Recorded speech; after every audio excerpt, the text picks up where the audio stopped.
Ladies and gentlemen, the program begins now. Welcome, Pink CEO, Cynthia Good. Right. Welcome, everybody. Good afternoon. How is everybody doing? I know you guys are all now taking your seats, and we've got a good crowd joining us live from all over the country, really around the world.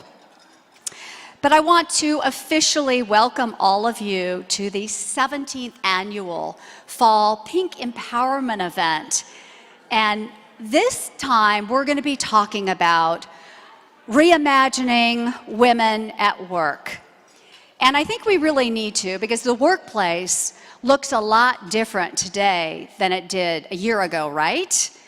And it looks a lot different today than it did pre-pandemic, and it really impacts women a lot. We want to know, what does the future hold for women at work? How can we best navigate that in order to achieve our goals and also to have greater well-being? Today, we're going to find out how some of America's top women leaders are doing just that. We're going to have the chance to learn from their incredible experiences. And this is really key because listen to this.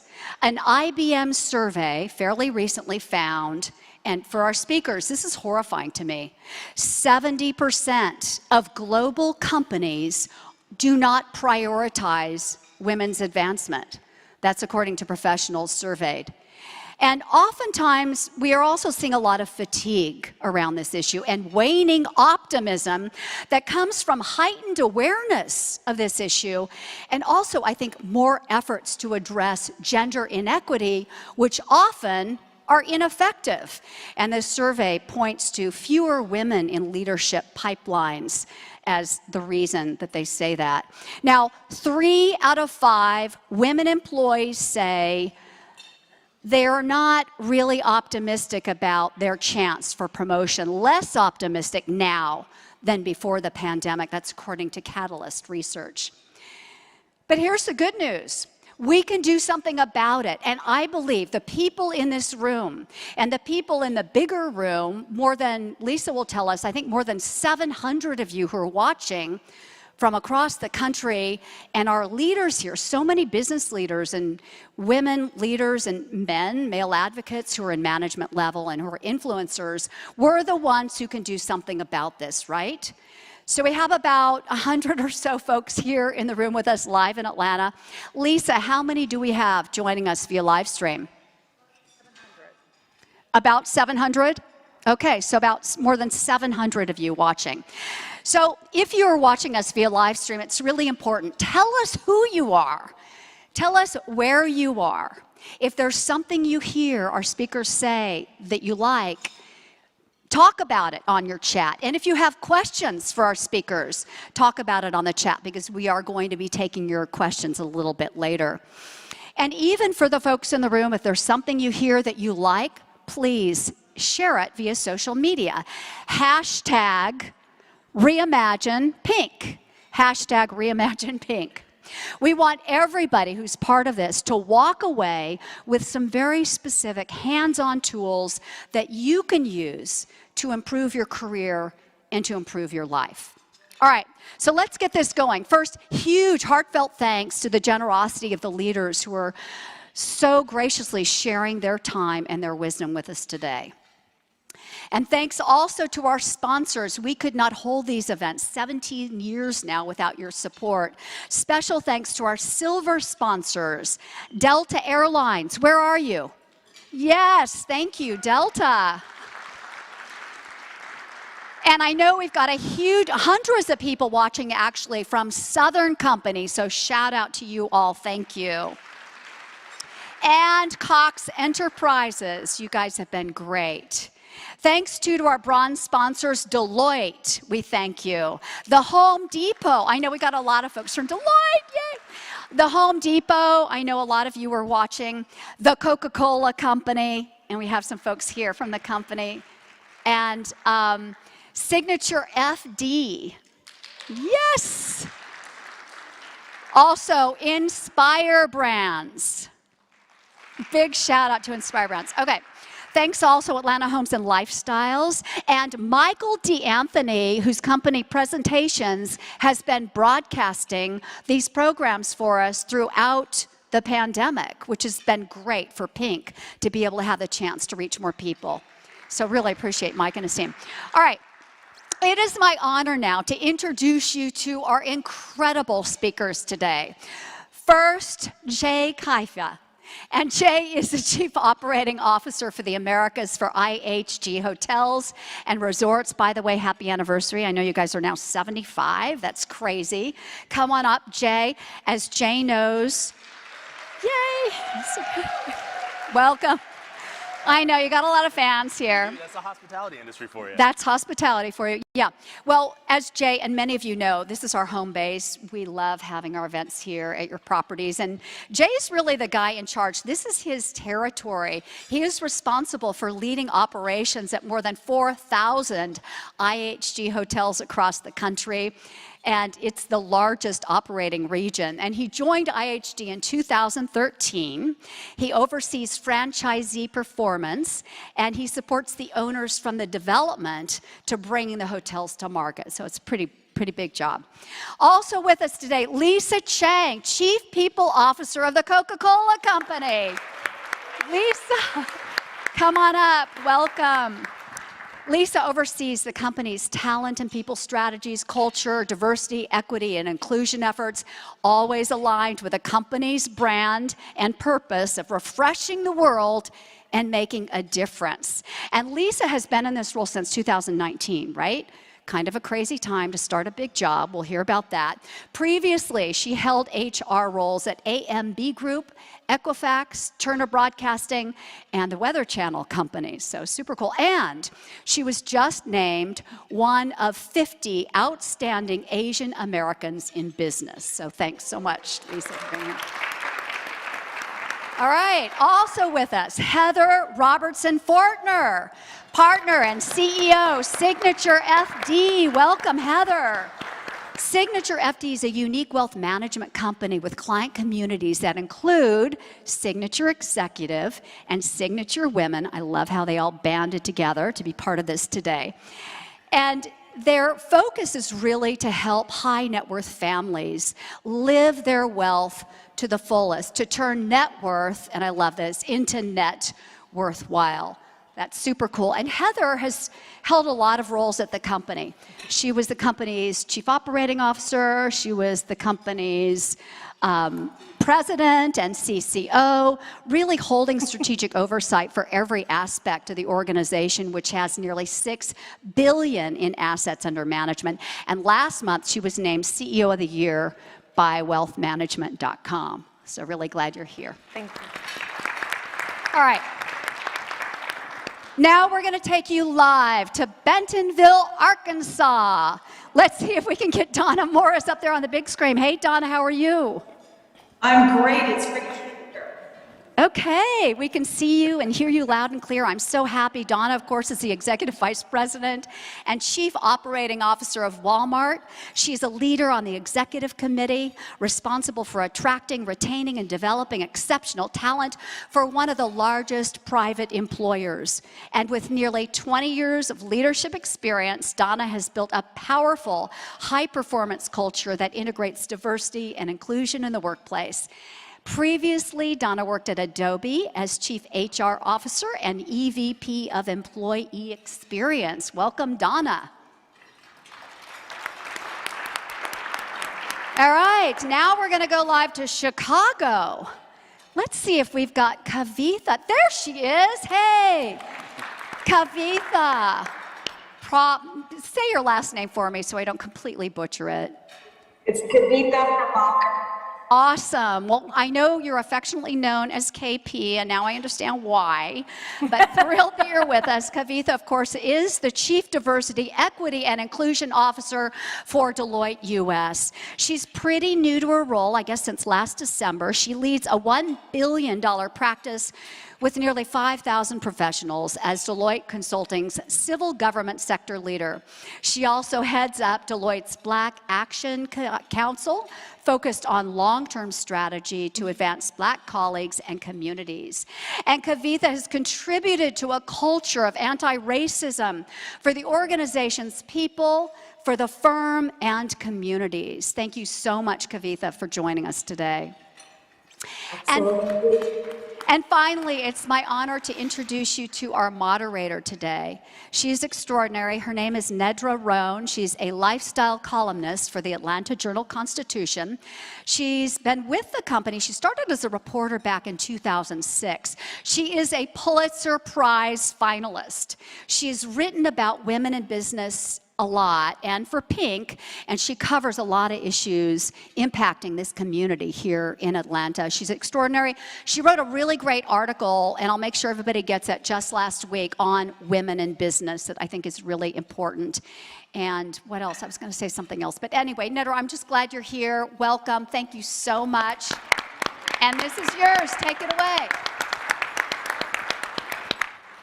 Thank you, Cynthia, and welcome all of our panelists. I'm so excited about this conversation because, as Cynthia said, I've been writing stories about working women for such a long time, and I feel like the last 18 months has been remarkable. I feel like we're in this moment where we're seeing a revolution almost in the workplace of people really reassessing what's important, the culture at work, and thinking differently about it. Just personally, you know, with the pandemic, I hate to say this, but it was a blessing to me in a way because I got the flexibility that I had been asking for almost a decade. And I hate that it happened the way it did, but I'm excited for the future and thinking about how that looks. So I want to start off just by asking each of you to talk a little bit about your life, your personal life. I know that might be tough, but just try.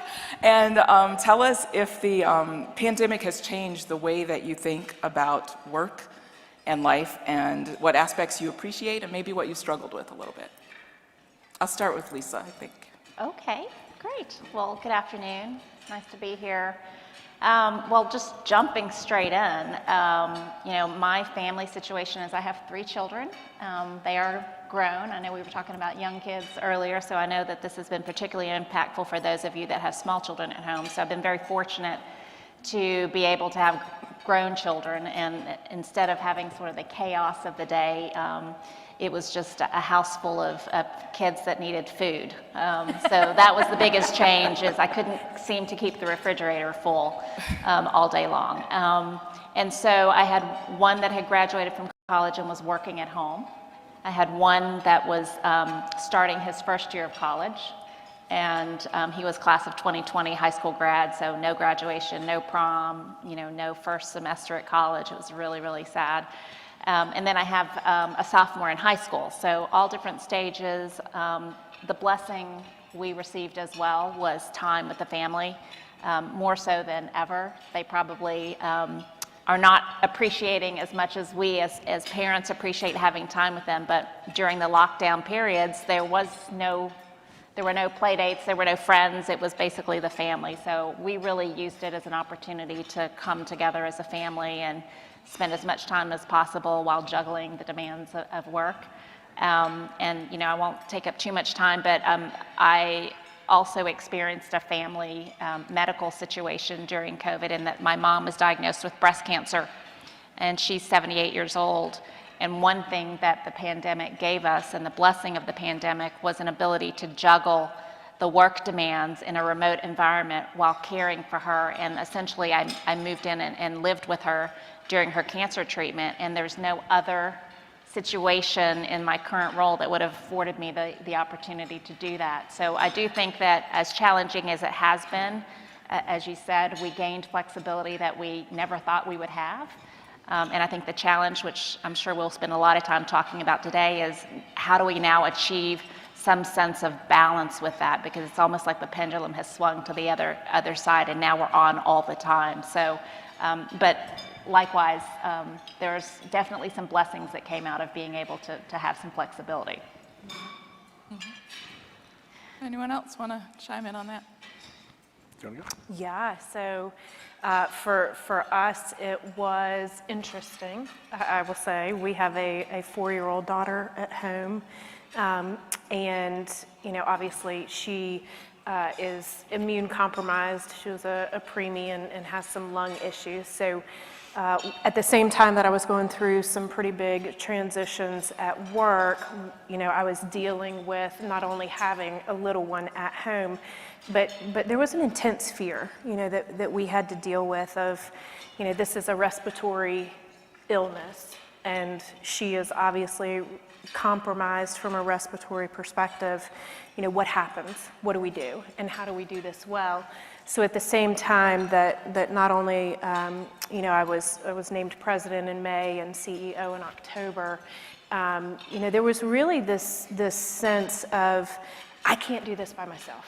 I just can't do this by myself. I have to lean in to the community that I have, whether it was the people at work, whether it was my family, particularly my husband, who I have to say is an amazing partner, a true partner at home and in life, and also into the medical professionals that we had. And I remember we were in the middle of lockdown, and I drove my daughter, an hour and 30 minutes across Atlanta to see her pulmonologist, who happens to be one of the best at CHOA. And I remember sitting in that room, and I was like, I don't know what to do. You're going to have to tell me what to do.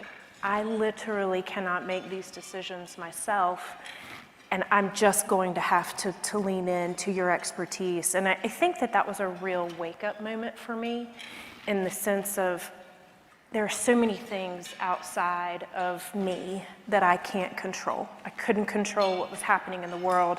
I couldn't control what was happening within our firm. I couldn't control what was happening with my own family. And it was this real moment of, Heather, you've got to center yourself, and you've got to ground yourself, and you really are going to have to get honest about who do you trust? What are you listening to? What are the truths in your life that you are listening to? You have got to discern the noise from those facts, and you are going to have to make the best decisions and live with the outcomes, right? You're just going to have to live with the outcomes, and you will adjust. And there was a confidence, I think, that came through all of that I don't know that I would have, if I had not been facing all of that at one time, I'm not sure that I would have learned that lesson. Right. Yeah, I think there are a lot of individual changes, obviously, that we went through the pandemic. But if some of you can speak a little bit, just on a corporate level, about how your companies are changing, or what things that you're doing differently as a result of coming out of this. Yeah, I'm happy to go, but first, I've got to go back and talk about my family. I can't start talking about my family. And address the elephant in the room. I am not a woman, but I am absolutely married to the best woman in the world. My wife, Meredith, is sitting over here. She's a partner at Morris Manning. We've got 3 wonderful kids together, a 6-year-old named Enzo, a 4-year-old named Lincoln, and our youngest, Soren, is about to turn 2 in November. We also lost our mind and got a pandemic puppy over this. So our lives are absolutely crazy. And honestly, I don't know how we do it most of the time without losing our minds. But I'm very fortunate to have that support in my life. I think as I think about the pandemic and kind of just reflect on the changes that are being made, I'm in the hospitality industry, right? You heard a little bit about IHG. You may not recognize our parent name, but I'm sure you recognize a lot of our brands, like the Intercontinental, Kimpton Hotels and Restaurants, Holiday Inn Express.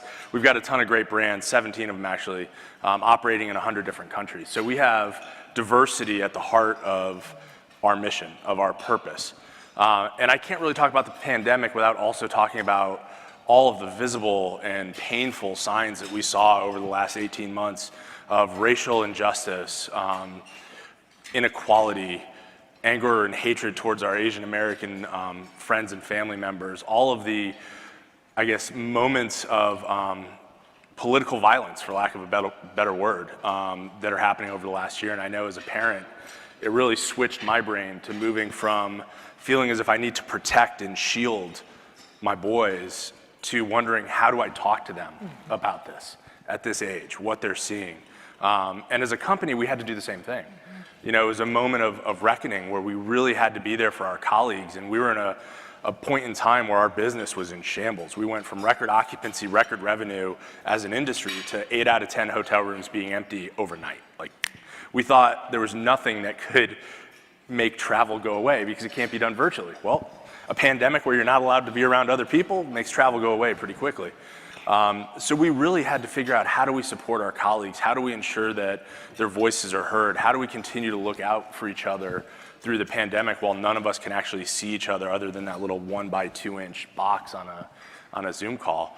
And so we got to work. We started a lot of our diversity, equity, and inclusion work actually previous to 2020 with our ERGs, like Lean In, for example, which has more than 300 members in our corporate colleague group.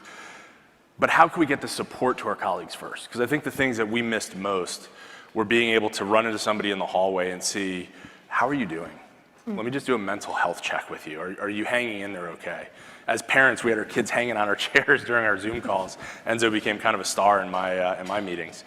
But we had to figure out, how do you take care of people when, frankly, you can't see them, when you can't be around them. And it was really, really difficult, especially for folks who've been marginalized for much of their professional career.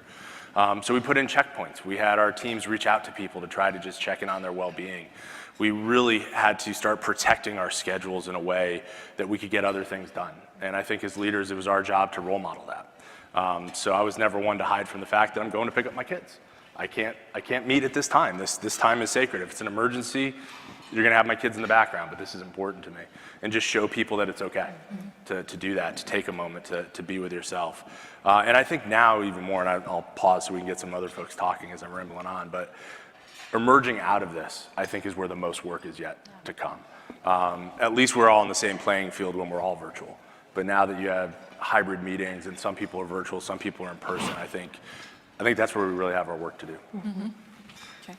I don't want to ignore our guests who are Zooming in. Do you guys have anything to chime in just on your personal experience with the pandemic or corporate-wide, any changes that you're making as a result of? I'm happy to go, so it's great to be here today. I have to say, on the personal side, I started before the pandemic commenced here at Walmart, and I moved from a different location.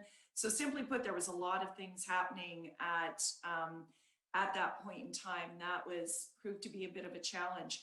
But at the forefront, it's all been about well-being. And when you think about it, it's just not the physical well-being, but it's the emotional well-being. To the point being made, we didn't just have the pandemic. We had the tragedy of the murder of George Floyd. We had civil unrest like we had not seen before. And frankly, we saw polarization across this country that put everybody on the edge. And so I don't think there is likely anyone in this audience joining us virtually or in the room that didn't feel a period of time very vulnerable and definitely out of control. So here at Walmart, our focus is on the well-being of our associates from the get-go. The majority of our associates actually continued to work, continued to go into facilities, into stores, distribution centers, fulfillment centers. Those of us are lucky that get to actually work remotely, but it was a challenge. And what I would say through all of this period of time, never has it been more important to be human and to really care about each other and try to find what actually brings us together as opposed to what divides us as individuals. And I think emerging out of this period, women, rightly or wrongly, have disproportionately been impacted and are leaving the workforce. And we all have to think about what we do to actually restore trust and confidence that people have in individuals and institutions, frankly, as a result. Thanks, Donna. Kavitha, do you want to chime in? Absolutely. I'll not go for, try not to repeat everything that was said because lots of great points from our panelists here. I'll add a couple of things though that I have lived by in this last 18 months as I took on the DEI role, and that's about giving grace. I think a lot about how much giving grace has been important, grace to one another, grace to yourself, right? Grace to others. It has been a very critical element. I'm a mom, a working mom, after 23 years of being on the road, staying at many of the places at IHG sponsors or has, right? We literally have had such a shift, and it's been lots of silver linings too, right? A great reset in terms of family, in terms of health, but at the same time, recognizing that everybody's in a different place and giving grace to one another has been a big part of the theme for the last 18 months. And as a firm, I think the biggest thing has been trying to balance the importance of human connection with not signaling that flexibility is going away, right? People really need human connection, and we recognize that it's important. We're working through what it means to move to hybrid, but at the same time, it's important to all our people to know that flexibility is part of the equation as we move forward. And I think that balance is what we're working to strike as we think about things like mental health and well-being that Donna talked about, which is very relevant to us too. So I'll add that much so that we can keep the dialogue going. Yeah, I like what you said about sort of balancing connection and flexibility. You know, you want to have this human connection, but also you want people to feel that they can manage their lives in whatever way they need to. And I'm wondering, there is some concern among women that not having that face time may impact their ability to move forward and to be promoted. And I'm wondering what you all think about that, if you think this is a problem, and what are some strategies that women may be able to use as we move forward to create those connections in a different way. Yeah, I'll chime in first and just say that I think we don't know, as KP said, sort of what the longer term effects of hybrid will be, and we're all trying to figure it out. I've had the great fortune of being on some discussions with KP and with Donna and others, just trying to figure out what it all means. But I do think that what is clear is that there will be differences. There'll be people in a room and people not in a room. And so we will have to shift our natural tendency, which is to focus on the people that are right in front of you and not include the people that are, outside. So I think that it takes both.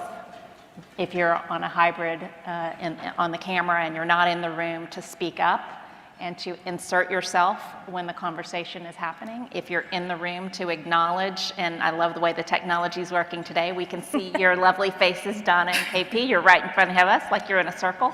And so we can acknowledge that they're there. So I think that's going to be really important. I think as it relates to women not being able to be put in positions of leadership or being passed over because they aren't in the room, look, I think that's just going to take good old-fashioned commitment from leaders to not let that happen. We have to make sure that we're measuring people based on their capabilities, their experiences, their potential, the work that they do, and not let it be, 80% who you're with at that moment. And that will take some shifting. And that will take some, we know that the playing field hasn't always been level, whether it's, the guys' golf tournament or, some of these other things that tend to happen. But we have to be more vocal about making sure that women also raise their hands. So if there's a project, a global project or a cross-functional project that is being staffed, that you raise your hand and you volunteer and you put yourself out there. I think the biggest concern that I have for, people in the seats like the ones that Donna and we all hold is that we don't have all the answers, and we need partnership with all of you to help us define what that means. And so that again means raising your hand, helping us understand how we can be more inclusive and making sure that opportunities are not isolated. But we're certainly committed at our company to ensuring that that doesn't happen.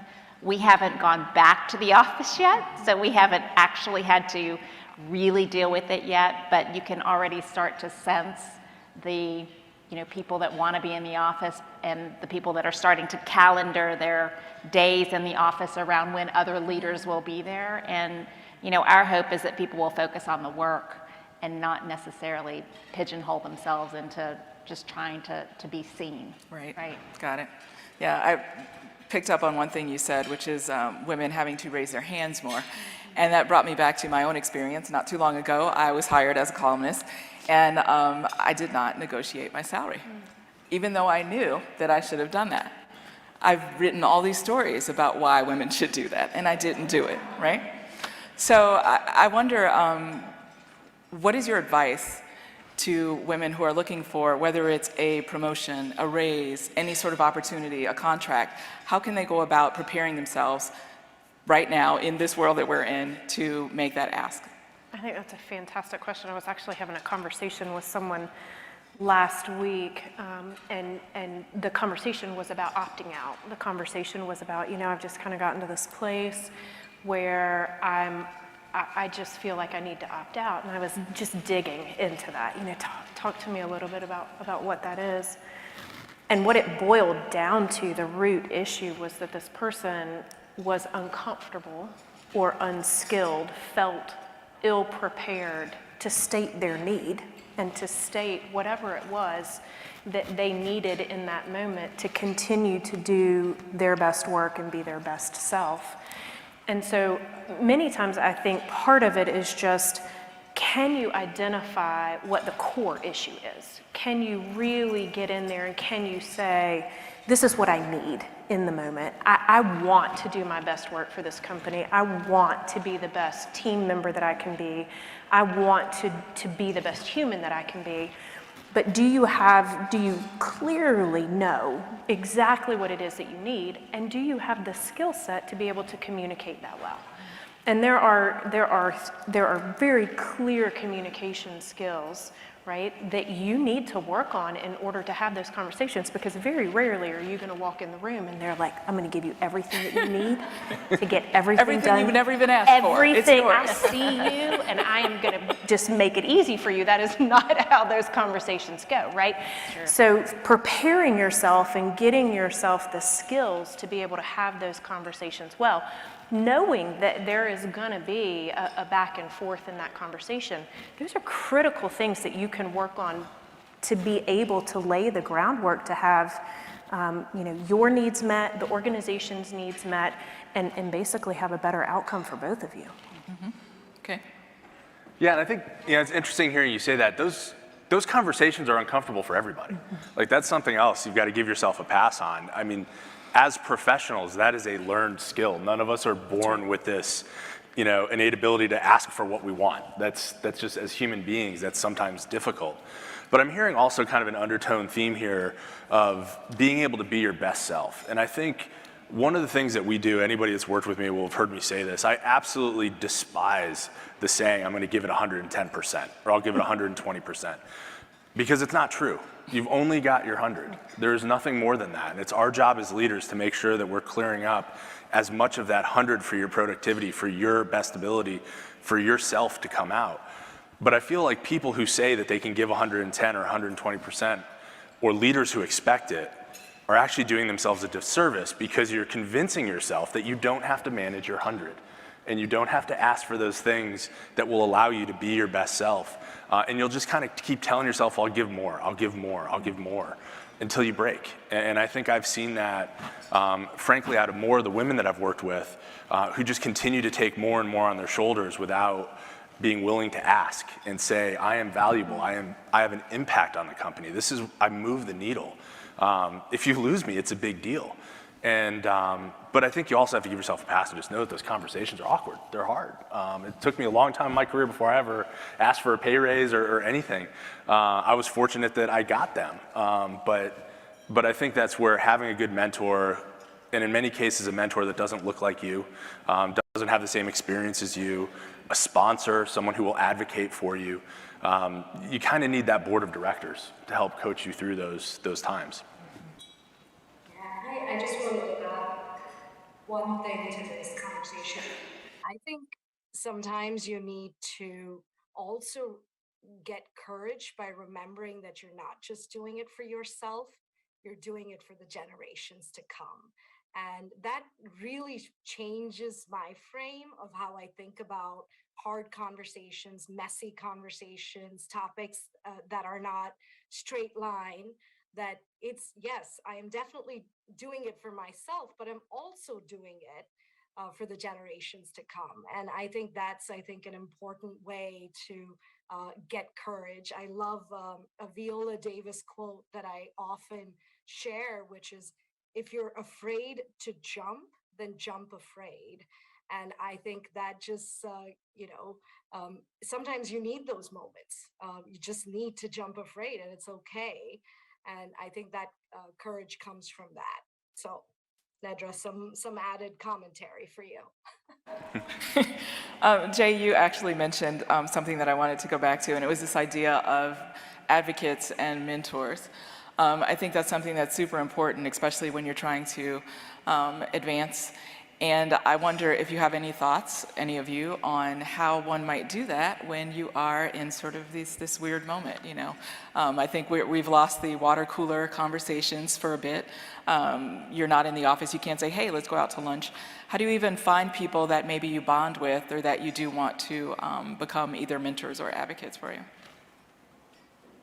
Maybe I'll go here. There was a reference to employee resource groups. And I do think the role of whether it's associate resource groups, employee resource groups can be a great way to start, meaning making sure that you're connecting in with others that you share something in common with. And frankly, you have to ask. I like the concept of a personal board of directors. This was mentioned too. Does not need to be people inside your company. But, you know, if you were to choose people based on one hand, who could actually understand what your goals are in life? They're just not professional goals, but personal goals. And making sure that, frankly, you're building as much confidence as you likely have competence. You know, if there was something that I've observed in my years in and around the people, the HR function, is women often, unless they have all 10 requirements of a job, do not put their hat in the ring. And that's also diverse men as well. And I think my message to all of you is, if you have a few of those things, put your hat in the ring, because that's actually where you start to have those discussions. It's not waiting for permission, but it's actually taking the opportunity to put your hat in the ring. This is not a typical job market. There are lots of opportunities, starting with your own employer. So make sure that you're keeping an eye out for what it is that you're interested in, and then go for it. And through that process and through those processes, you're actually going to meet individuals that can give you a lot of feedback, but also that will inadvertently could become your sponsors. So those would be some of the suggestions that I might have as well. I think it's also important, you can look in any industry, anywhere, and see that there are people that are raving fans, and there are people that no matter how well the job is done, they're not going to say anything. They're not going to use, even if they are in positions of power, they're not going to use their influence on anyone's behalf. They're just going to be neutral. And I think it's critical for you to clearly identify the people that are going to use their influence for others and the people who aren't. Find the raving fans. Find the people that will actually speak up and make that recommendation on your behalf, because there are plenty of people in power that will not do that, and you will waste your time if you are trying to create relationships for a sponsorship of some sort, and those people simply aren't referrers. You know, very similar in clients or industries. You know, find those people, and you will clearly, if you watch them well, you will be able to tell. So pay attention. I got to do that better. I want to talk a little bit about imposter syndrome. That's something that I think women certainly talk a lot about. I've heard sort of flashes of it in our conversation, and I'm just curious if this is something that's ever resonated with you, and if so, how did you overcome it? Absolutely. I'm having a moment right now. I'm not sure why you guys are interested in what we have to say. No, I would say that certainly throughout my career, I've had several examples of that. And Donna, you gave the example of, not raising your hand until you're sure you had everything checked off the list. I mean, I definitely was one of those people that kept saying, oh, I'm not ready yet, I'm not ready yet. I need to do these things and these things, and then I got to get these experiences, and I got to make sure I have all this done. And then, the other person that raises their hand and charges forward to it has half of the experiences I have, but, twice as much confidence. So I think, early on in my career too, I had an opportunity to take a role that I did actually have a raving fan ambassador that basically said, you can do this. So I did jump both feet forward into it, and I thought, I'm smart, I can figure this out. And I started feeling like the world was caving in because I actually didn't know what I was supposed to be doing, and I didn't have all the skills, and I got really, really nervous, and you sort of get yourself into that self-talk mode where you're saying to yourself, okay, I know what I'm doing. No, I don't. No, I don't. Oh my gosh, they're going to figure me out. They made a mistake. And so you kind of get yourself in this little wheel. And I remember specifically spending the entire weekend trying to solve, a pretty significant business challenge that we had been dealing with for some time. And I honestly just I didn't see the right answer. I mean, I had different scenarios, but I just felt like it wasn't perfect, and I didn't really know which way to go with it. And I remember saying to my husband, who was, an engineer, really, really bright, and I kept saying, I just can't figure this out. And I said, just so you know, I'm probably going to get fired this week because they're going to figure out that they've made a huge mistake and they've put me in this job. And he was like, oh, okay, well, hope it goes well for you. So I, go to the office the next day, go to, my CEO at the time or my boss and said, look, I tried all weekend to solve this problem, and here are the 3 scenarios I came up with, but I actually don't think I have an answer.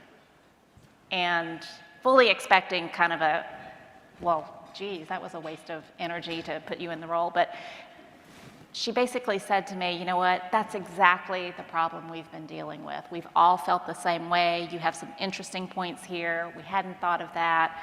But these are really thoughtful points that you bring in. And we moved on to solving the next problem. And I suddenly realized that, that next step was really not about having all the answers, and it wasn't about, being able to come in and solve everything right away, but it was the learning journey.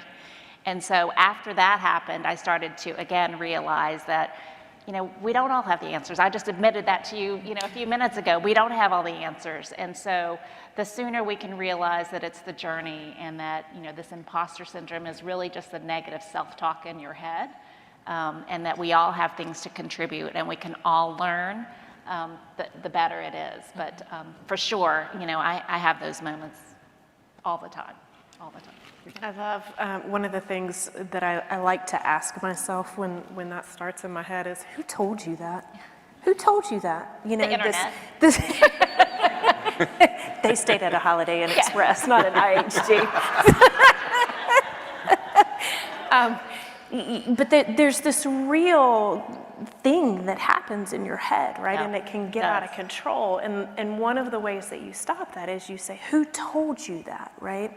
I'm thinking of all these things that go through my head and the things that we as women say to ourselves a lot of the time.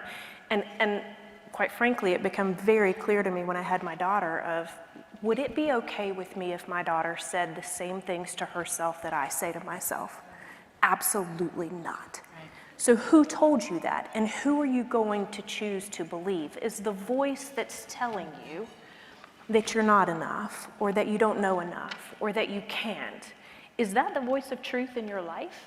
And if it's not, go find the voice of truth in your life to speak truth to you so that you can stop that cycle. And then I remember, the other big thing that was huge to me when I came into this role, I have a coach that said, look, your job now is to invite the people into the room to find the solve. Your job is not to solve it. Your job is to get the right people in the room to get to the solve. And that's why, as leaders, you surround yourself with people who are much smarter than you are, right? They are experts in their own rights. Get them in the room, and that is how you get other women to the table, is that you get them into the room and help them get together to find the solve. And then it's not on you. Okay. All right. I want to make sure I'm not ignoring our video feed here. Anyone there?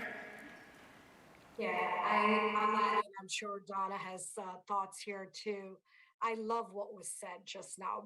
Both of you hit the nail on the head. And I will say, I think it's important to remember we're always leaders in training. I mean, that doesn't end. We're a leader in training today, tomorrow, the day after. It is a continuous journey. And when you give yourself the permission and the space to recognize that you're a leader in training, I think it just goes a very long way with tackling imposter syndrome. I also think I actually visualize a gremlin on my shoulder that is whispering, and every so often I shoo the gremlin, right? And that action is also helpful in trying to really say, whose voice are you listening to? Which was exactly the point made just now, and recognizing that. So Donna, anything from you? Yeah, I think these are great points. What also really resonates is just this aspect of authenticity. I think the more you're authentic and frankly vulnerable as a leader, the more real you are. First off, it's not as exhausting because when you're trying to copycat somebody else, that gets darn exhausting. You sort of have to be yourself at home and then somebody different at work. So what I would say is lean into being your authentic self, being that role model, being open to talking about the different challenges that you have as a leader. At least what I've found is sometimes misery likes company. So you actually find people that are supportive. But I think it's a great role model for others. I mean, sharing earlier on in my career, probably similar to Lisa, even going through the pandemic, I have a 24-year-old son, very different for me than what my life was like early career, where frankly, I was often almost needing a shower before I got to work because I was so stressed trying to do the drop off and the pickup, etc. And at that point in time, I was working in an environment that there weren't a lot of women in senior leadership roles. And I look back now and I think, why did I always think I had to be the superhero? Like, why couldn't I just been really open that starting at certain times in the morning were really challenging for those of us that were responsible for childcare. And now I fast forward, put myself into a situation and a role where I can help actually make changes that impact others. And so I guess for all of us, let's be our authentic selves, be very comfortable. And if we're in positions to actually return onto others the way we wish things were, we can drive a lot of change. I mean, I think we collectively all had ways of working before. We've had ways of working now in the pandemic, but this is likely an endemic. It's going to stay with us, whether we're vaccinated or not. COVID is going to exist. And I think all of us need to think of new ways that are going to allow us all to frankly be more successful than we were in the past, because going back to the way things were, certainly were not recipes for success, particularly across women in the workplace. And we know more women are considering pulling out. So more of us have to do all we can to actually encourage the changes need to be made so that we can move forward. And so I'm all into let's drive change collectively together, and let's embrace being our authentic selves as leaders as well. Yeah, I like the idea of focusing on, being in the positions that you're in right now and being able to help others and lift them up. So let's talk about that a little bit and just share, when did you know that you were ready to move to this next level? And how did it happen? I'm still wondering if I'm supposed to be here, to be honest with you. No, I think, sorry.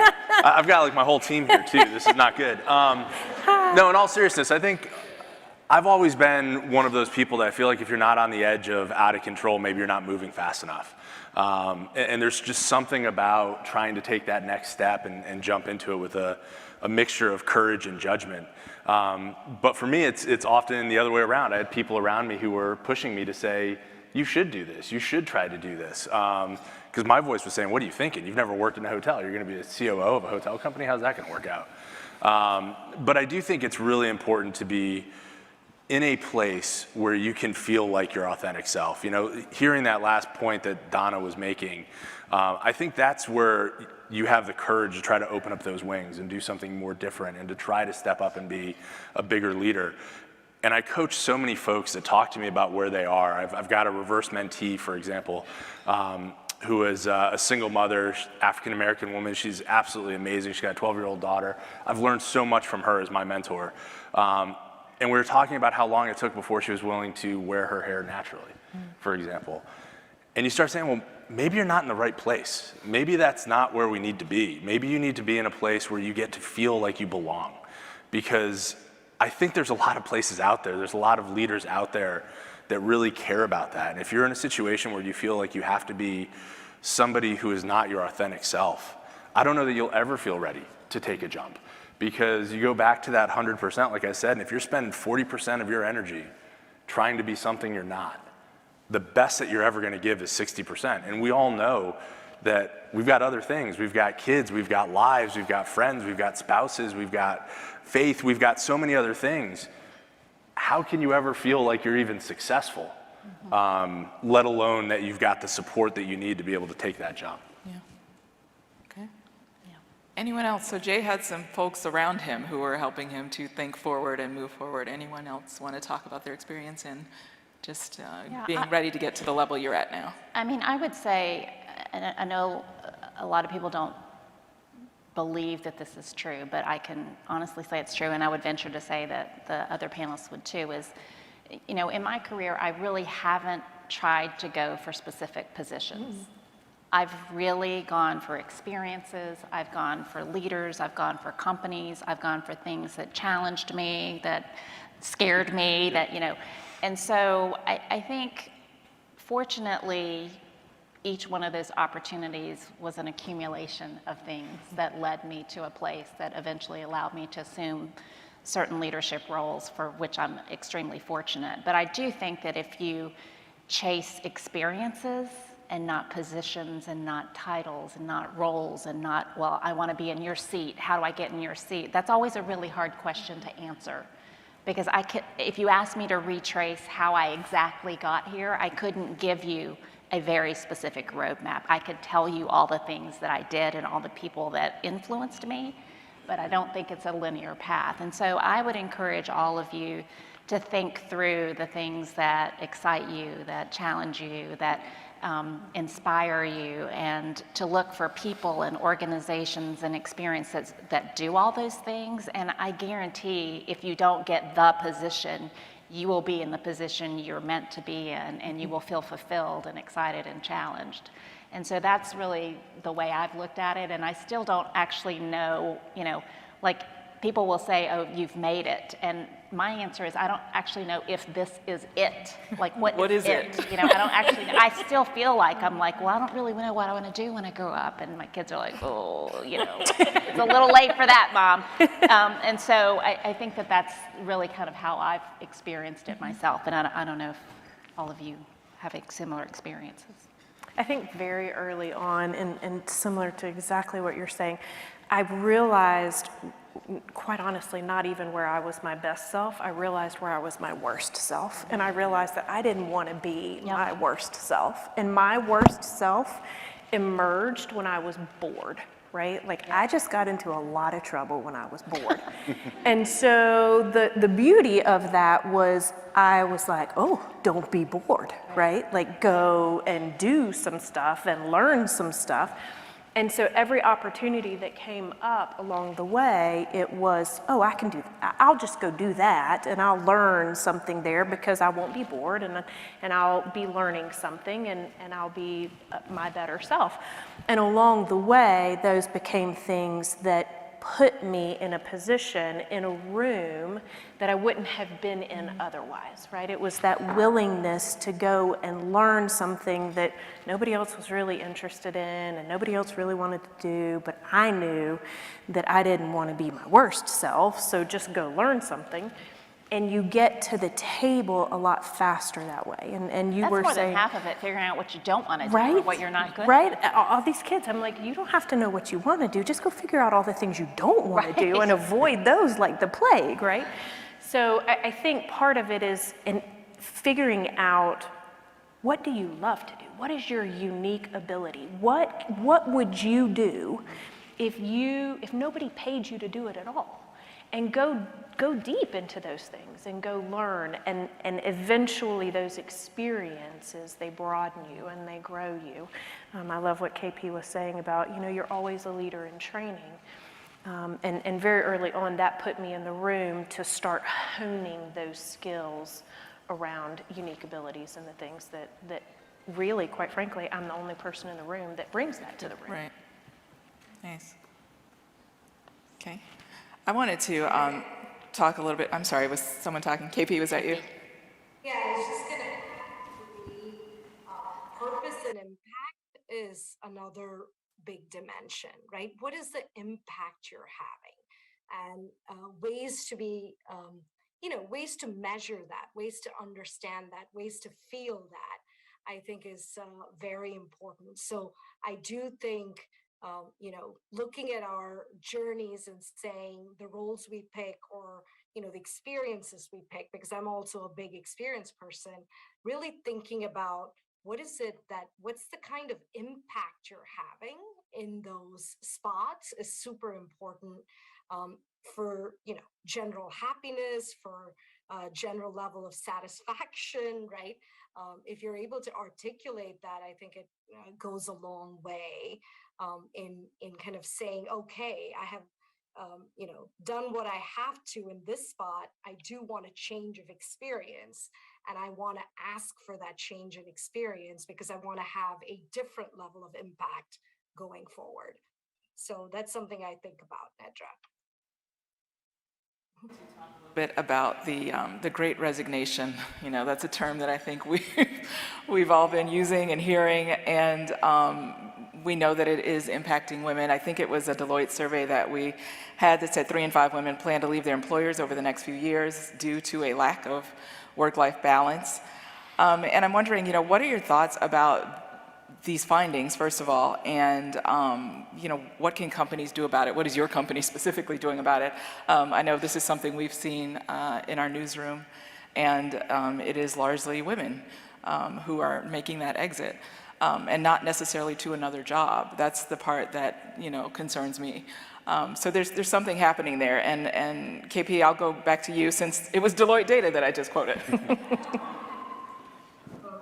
Yeah, there's definitely some concerning data around this, and something all of us have to commit to changing and working on collectively, because I don't think this is a siloed issue by any means.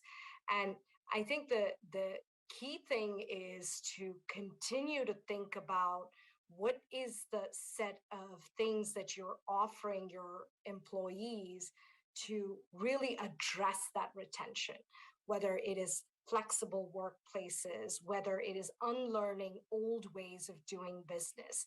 I always say, we talk about learning, but we also have to talk about unlearning. It's equally important to unlearn, to flip a set of orthodoxies we might be operating under constantly. Recently, I did an article for Best Places, Working Mother, where we talk about specifically that journey of unlearning, really challenging policies and processes and expectations of how work was done, moving from focusing on the time on the job to the results that are produced from your job, right? If you become results focused or you become focused, impact focused, you switch from, is somebody in the seat 8 to 5? Are they just there right? Or are you focusing on what they're producing and what the results and outcomes are? That mindset shift brings flexibility, and more women and more working women are asking for that, right? Working moms are asking for that.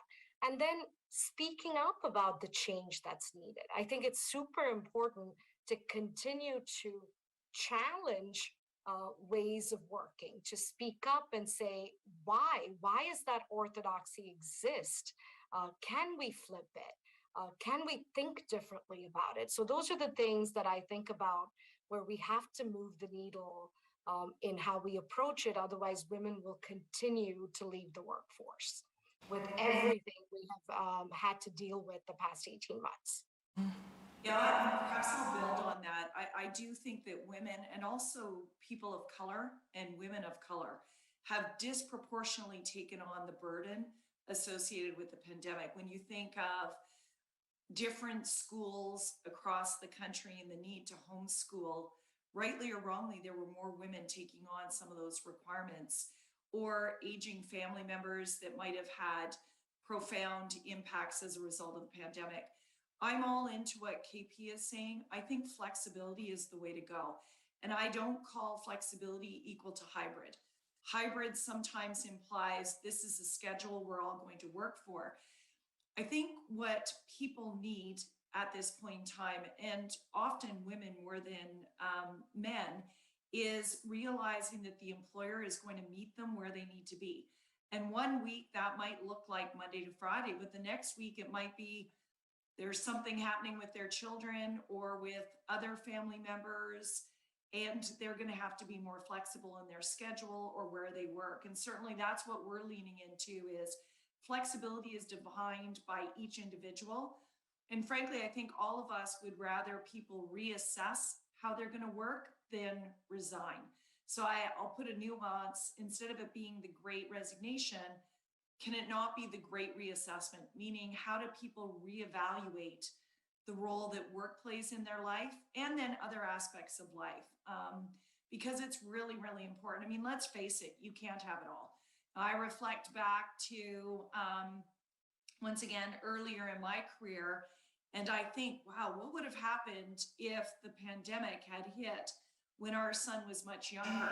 We never had a nanny. It was my husband and I balancing things.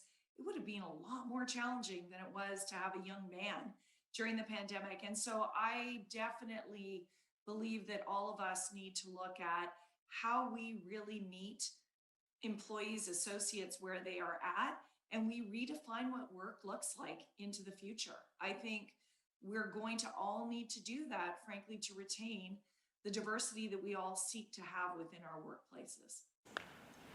I completely agree with Donna. I also think that there's a flip side to that conversation, which is, so I'll take myself for an example.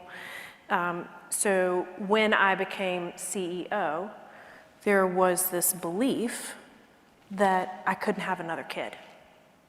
Like, I knew in my brain, and I literally had this conversation with myself of, okay, you know, you need to understand now that you've taken this job, like, you're not gonna be able to have another kid. Like, this is your life, right? And so I think there's this the flip side of the conversation is, what are people willing to give up to take the job, to keep the job, to continue to have that? And then I asked myself, who told you that? Get that gremlin off your shoulder. Girl, who told you that? Yeah. Right? Like, who cares that you're 45 years old and a CEO? You go have another baby. And I mean, right? Like, here we are, almost 30 weeks pregnant. We're gonna have a baby here in 10 weeks. Like, right? You want to talk about some awkward conversations? Like, there were several of those. But the reality is that, honestly, what mattered most to me was my family. What mattered most to me in life, hands down, was that my daughter was the biggest joy I've ever had in my entire life. And I don't know who told me that just because I was CEO, I had to give that up. And so there became this reality of, no, I don't have to do that now. this is going to get really tricky. Right? Like we're going to have to do a lot of work. My husband, be bored, though. we are not going to be bored. but the team, the company, the leaning in, and let me tell you, some of those conversations, I stood firmly. I wasn't apologetic. I wasn't remorseful. I was who I was authentically, as we've talked about. But I'm going to tell you what, the way that my team, the way that the old guard literally met me there with joy, it was unbelievable, because I gave them the chance and expected the best.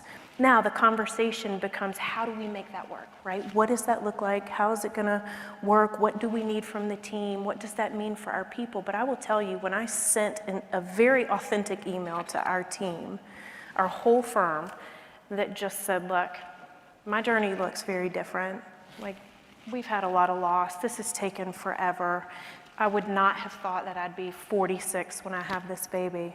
But I'm here to tell you that we're going to do this, and it's going to be awesome. The emails back from the people in the firm that just said, thank you. Thank you for sharing. Thank you for helping me believe that not only can my journey can be different than what everybody else says it has to be, but that this firm can be a place where we can figure out how to make that happen. That's how you change things. Yeah. Right? That's how you do it. Well, you just made me believe. I'm past 46, but maybe I can have a baby too. Girl, there's time. Well, and I think if you can build off of that, because I think, the big takeaway, if you go back to sort of your original question about the Great Resignation and what does that mean, is that we are redefining what success of the future looks like. We are redefining hybrid. We're redefining what it means to be a CEO. We're redefining what it means to have, dual working parents and a bunch of kids and, all the things that we're doing. And so I would implore all of you to not assume that the old way of working or the traditional legacy ways of working are the only way. And so, to bundle it all together, raise your hand, ask. Ask for what it is that you want. Ask for what it is that you need.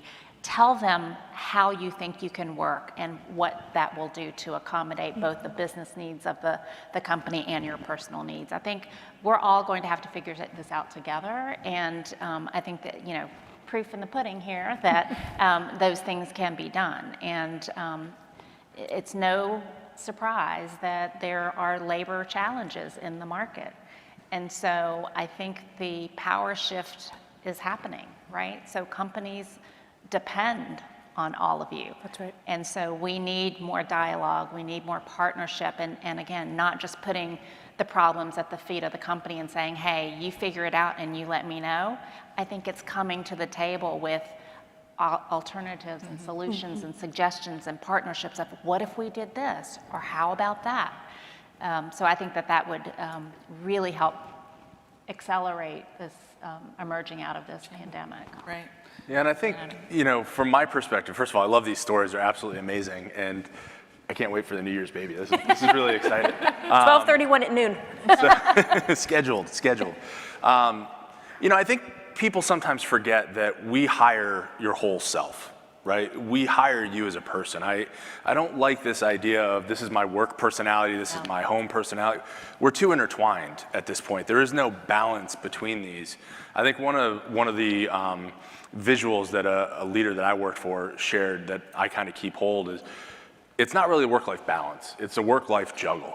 And it's our jobs to ensure that we understand which balls that we are juggling are glass and recognize the rest of them are rubber. Those glass balls are your family, your health, your faith, the things that matter. It's usually not work, by the way. We're always afraid that we're gonna drop a ball at work, but those are usually not the ones that are made of glass.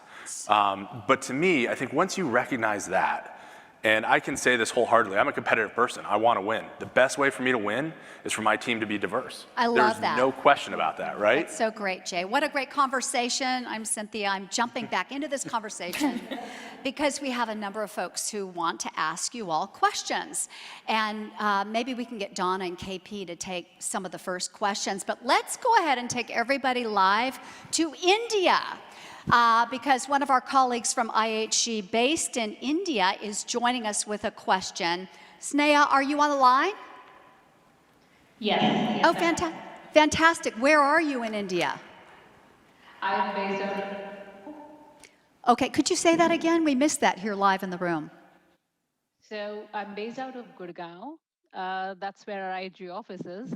So I made sure that I stay near to my office just to save on the commuting time, and then the lockdown happened, so it's all good. Wonderful. We're so glad to see you.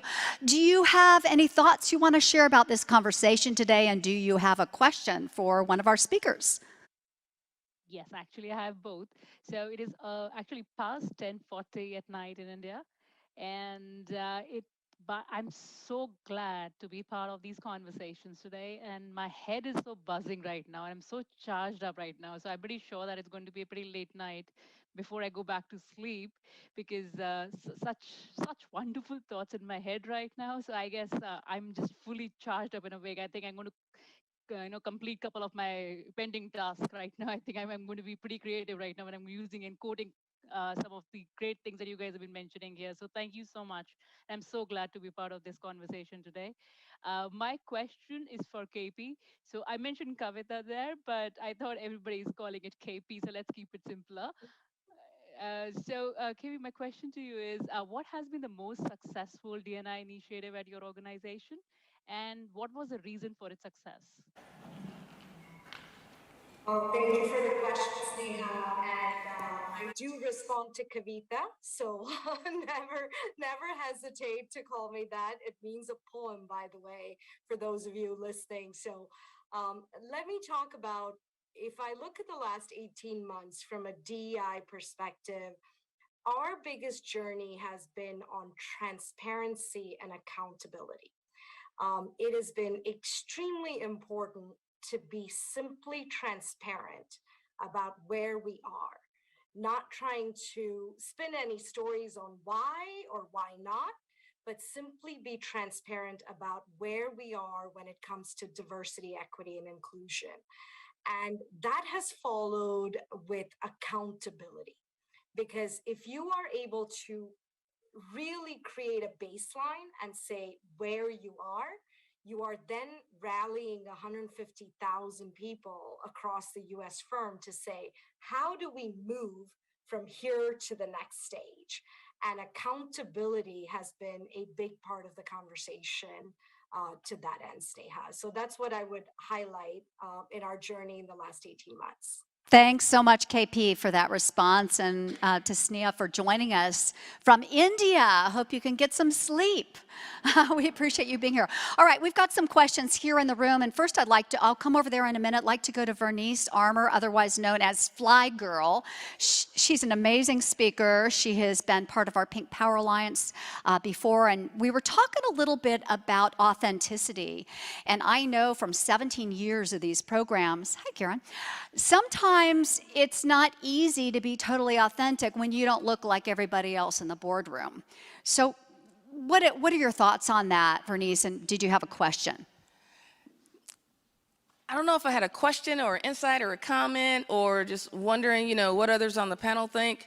When you think about the whole thing of natural hair, I remember I did my tours over in Iraq. I had to cut really short. I had my clippers over there, so I didn't have to worry about the perm and then water not being there. And honestly, which was a thing. You did not want the water to run out and you had chemical in your head, right? And women, they had to think of that. And especially if you think about women of color, taking care of your hair and whether you wear braids and there was this huge battle in the Marine Corps. So when I got to headquarters Marine Corps, I said, you know what? I'm just wearing my hair short because I want to make a statement. And I just wanted it to be okay for other women to be able to do the same thing. So I cut it the day before I checked in because I wanted it to be fresh, right? Then 2 weeks later, I cut it again, and my colonel, sure enough, says, Captain Armour, he had an accent, said, some of the generals are, they think your hair is radical. And I said, well, sir, so you're telling me it's okay for me to die in combat with my hair that short, but I can't work it headquarters Marine Corps with my hair this short, right? And we went back and forth a little bit, which I wouldn't necessarily recommend. And then I had to have my own personal conversation, right? I'd worn my hair in several different ways over the years, and I've had it cut short like this probably since I was 17, after I graduated high school and I left home. Then I cut it, before my mom could kill me. But I had to have that personal moment of, did I feel like I was selling out if I grew my hair out just a little bit, like I'd worn it so many times before, or was it worth dying on the stake for that point? Did I feel like I was still being authentic if I did let my hair grow out a little bit and wear it like I did before? And I remember one of the generals talking to me, and we were going over some of my performance reviews.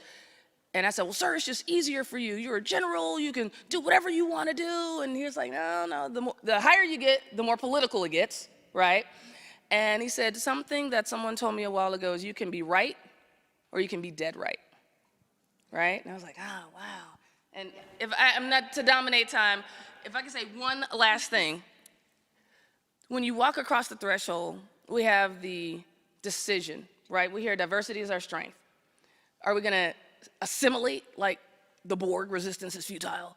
Or are we going to integrate, bringing who we are with us? And that's a gutsy decision. That's a courageous, brave, bold, diversity isn't going to be our strength if we aren't strong enough to bring who we are. So it's a personal decision. I'd like to know some of the other thoughts if other people end up bringing this up, but if we don't, who will? Love it. Thank you, Vernice. All right, who on the panel wants to tackle that one? Oh, who on the panel would like to tackle that? Okay, I think she kind of made the point. I think it's going to be great to see more. She made a great point. It's diverse women in leadership roles embracing that. So, all right, let's take another live question and/or comment. We are going to go to one of our friends from, and then we'll get over here, Southern Company. We have Tegan Webb, who is joining us, and Tegan is with Metro Service Center for Southern Company. How are you? Great. Hopefully you can hear me okay. I can hear you. You sound great. What is your question today? So my question, what would be practical advice that you would give to a woman who's starting out in the level of leadership you guys are in? I'm in a position, and a lot of what you guys talked about resonated with me. I actually teared up when a lot of you were talking. But what kind of practical advice would you give a woman who's trying to get into, those VP or those CEO roles? Well, first off, it's great to have you here, and congratulations on all of your success.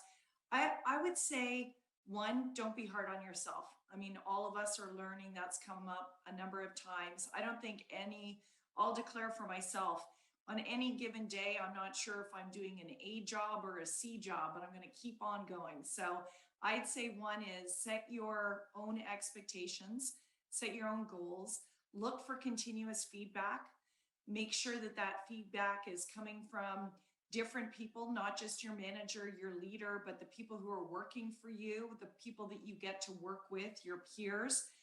Set your expectations for your own growth and development plans. So what are the areas of incremental learning that you would like to go after, and make sure that you acknowledge that a lot of that learning comes on the job.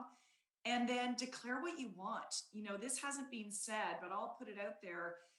Lisa, sort of building on one of your earlier points, very early in my career, I actually declared I wanted to be a chief human resource officer. And maybe that was not a girl thing to do, but my male equivalents did it on a regular basis. So I would say, if you know where it is that you want to go, don't be afraid to share that. Make sure that you share it, because what you're going to find is people are going to lean in to supporting you. And if they don't, they're not the right people that you want to have around you anyways. So set your goals, get feedback, make sure that you continue to grow and learn, and declare where it is that you want to go. But we'll be excited to see where that leads you to. Much, Donna. Thanks for the response. And Tegan, thanks so much for your question. Let's go ahead and hear a question from one of the folks who is on the chat. Lisa Herman with Pink has that. I had a couple people ask about onboarding new employees during the pandemic to introduce them to, this is from Amy, thank you Amy, to the new work community from a completely virtual space. This is something that's near and dear to my heart as I have a daughter who's entering the workforce and just was told that she has to do it virtually, and she's very disappointed. I know this is an issue all the companies are dealing with. Lisa, Chang, do you want to tackle this one? I'm sure you're encountering a lot of this. Sure, yeah, absolutely. As soon as we went into virtual mode, which was March of 2020, we immediately had to deal with virtual onboarding, which is a challenge. You know, we can do the technical aspects of it, but the culture piece and the getting to know people piece was very, very difficult. But I think the only good news has been that everybody was virtual. So we were able to at least allow those people to come into those environments. We, in addition to providing opportunities for them to meet with individual team members, did sort of smaller group meetings. We tried to have people that were sort of their buddies to kind of bring them along the way. But recognizing that there just are some things that are challenging to do remotely. I think when you bring people back together, it definitely does solidify that. I have been amazed at how Zoom has its pros and its cons, but I will say that even though distance and time has passed, when you see people live and in 3D, it really does feel like you haven't been that far away from them. And so there have been several new folks that have joined my team during the pandemic. I never met them in person. We went through the whole interview process, the onboarding process, and starting to work process. And then when I met them in person finally, it was like seeing an old friend. So I think that technology has helped. But I think the most important part is what we talked about earlier, sort of those serendipitous moments, the water cooler moments, the check-ins, the just calling and saying, hey, how's the onboarding going? Is there anything I can help you with? Or I'm going to this meeting, we're going to talk about XYZ, why don't you join, because maybe it'll give you some background on the business. So those are some of the things that we've tried to do and that I would just encourage everyone to kind of continue to stay connected.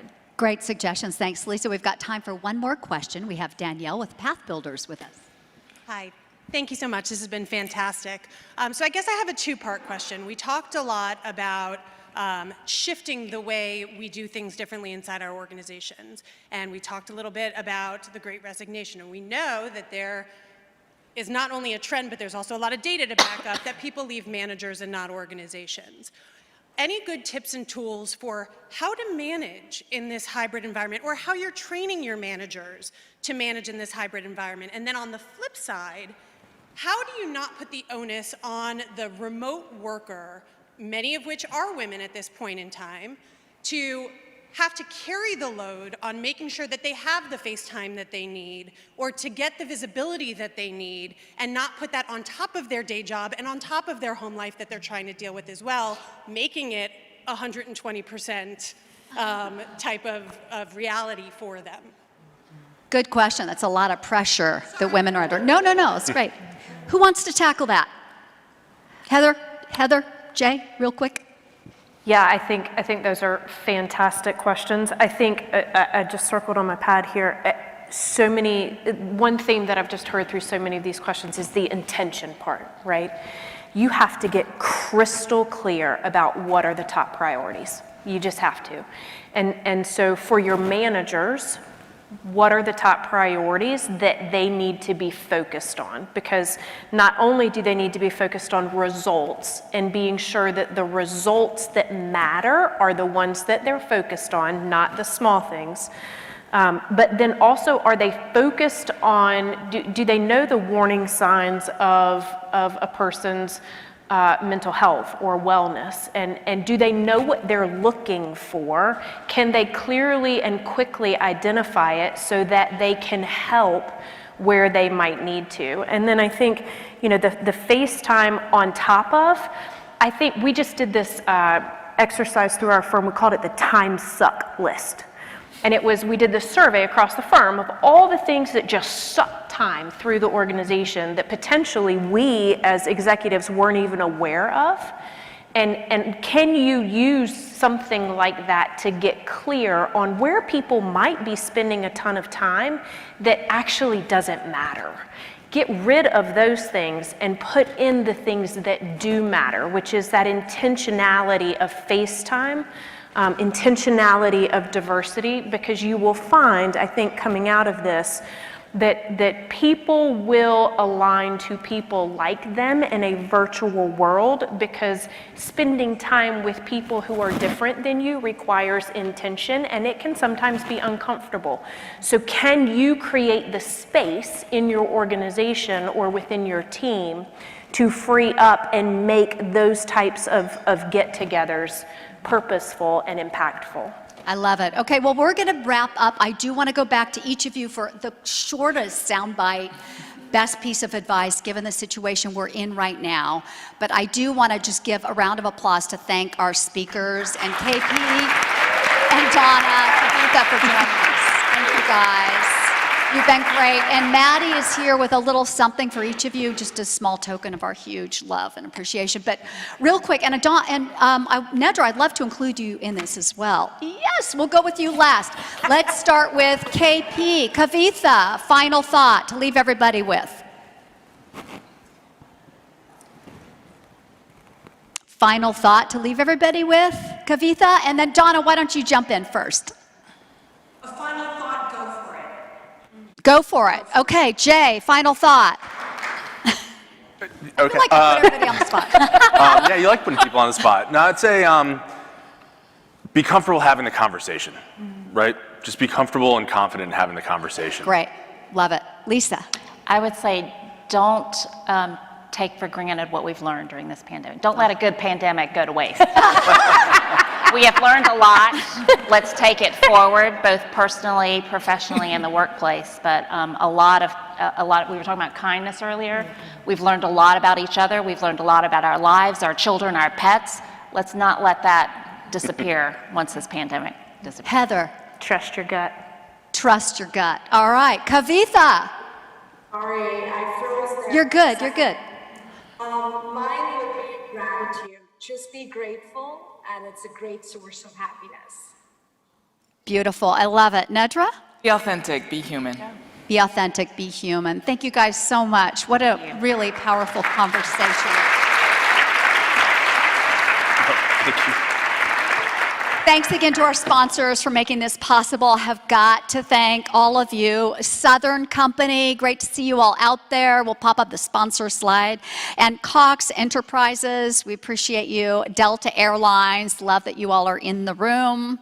Also, thanks to our bronze sponsors, Deloitte, the Home Depot, the Coca-Cola Company, SignatureFD, and Inspire Brands. I'm feeling very, very grateful to all the organizations that make this conversation possible. Thanks to Atlanta Homes and Lifestyles and Mike D'Anthony and his team over here at Presentations, and especially all of you for being here today. I do have a quick surprise announcement.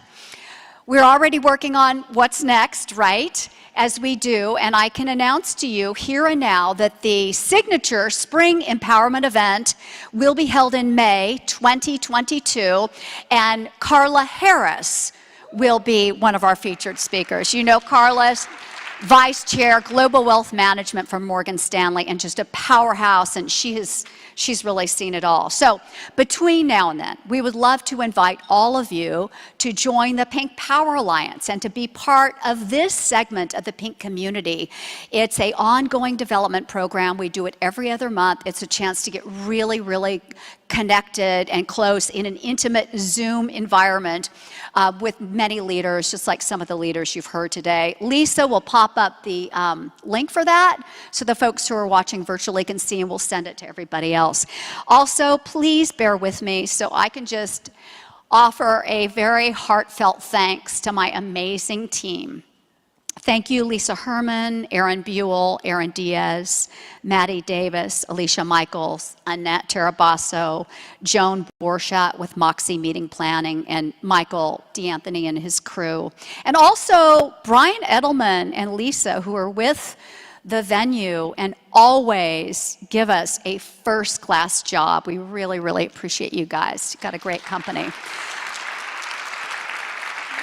So thanks especially to all of you who are part of this community and here today, because you will be the change that we will see in the world, and that is a good thing. Take care, everyone.